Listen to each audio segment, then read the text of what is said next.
We're back with Marsha Nadalin, owner of Marsha Nadalin Salon and Spa. So was that still your boyfriend?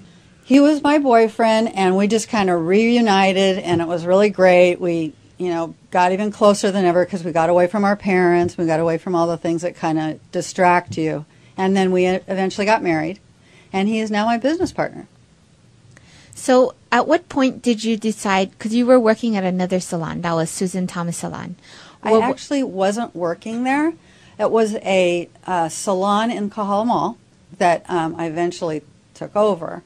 But the salon I was working at was in Hawaii Kai with a guy that's a New York businessman, had that place. And that's how I got started in Hawaii. So how did the opportunity arise for you to actually buy a salon and you go into business? Okay, so I got my license in Hawaii because I had to get a Hawaii cosmetology license in order to work in Hawaii. And then when I finished, I started researching a place to work, right? So I went, this is really funny, I went to a beauty supply because I wanted to get some shampoo. And at the time, I really loved KMS. This is a plug for KMS. And then the girl that was working there was the owner, and she, was really took a liking to me for some reason. It was weird, too, because I just came off the beach, so I looked like a mess. And I was talking to her about how much I love KMS shampoo.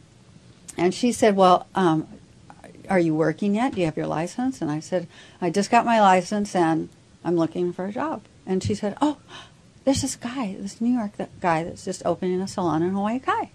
You should call him. Oh, I'll call him for you. Can I call him for you right now? And I'll have you talk to him right now. I mean, she's just like that. I just went, okay. So I talked to him, and he says, oh, meet me here at that salon tomorrow at such and such a time. So I got there, drove over there, met with the guy, and he took a liking to me, told me what was going on. He was just getting the place going. So I helped him kind of from the ground up. And he liked me because I was a really hard worker. And I did what he asked me to do.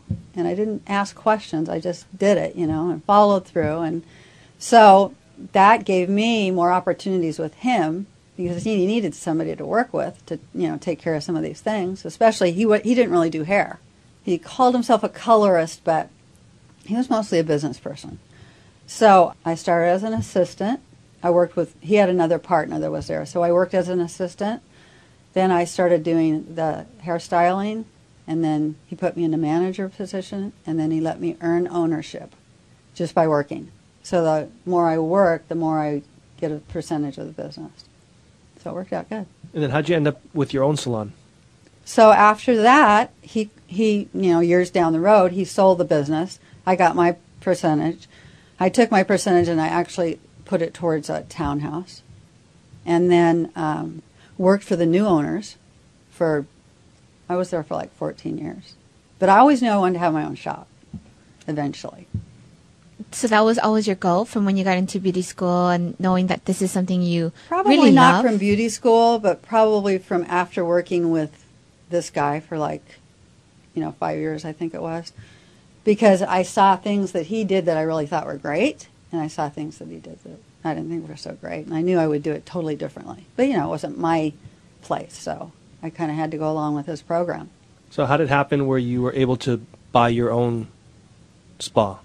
It was really a surprising thing that happened. A woman, her name is Percy Anzai, who owned the salon in Kahala Mall, called me and said, Marsha, I've heard about you. I've heard really good things about you, that you have a passion for the industry. I have a salon in Kahala Mall, and I was wondering if you'd be interested in buying it. And I just went, what? Are you kidding? And I was kind of shocked, but then thinking, wow, this is my goal. This is what I want to do. So I said, yeah, sure, I'm interested. So we went through negotiations back and forth, probably over a year's time, because it was a lot more than I was able to come up with, the asking price. So we went back and forth, and I think she just was determined for me to take the salon, because she took my offer at the end, and then she carried the note. So I knew this was the right thing, because how many doors can be open before you wake up? This is it. It's obviously meant to be. So I took the chance. It was scary. And did you and Steve go in this together from the get-go, Uh-huh. or was it something that you started and he eventually joined Actually, you? no, we were married. He had a business as well that wasn't going quite as well as mine, but he worked very hard at it. But he got really involved in the negotiations and, helping with all that, getting the loans and everything that we needed to get. So he was a big integral part in the whole getting started. Thanks for tuning in. Stay tuned for more on Greater Good Radio.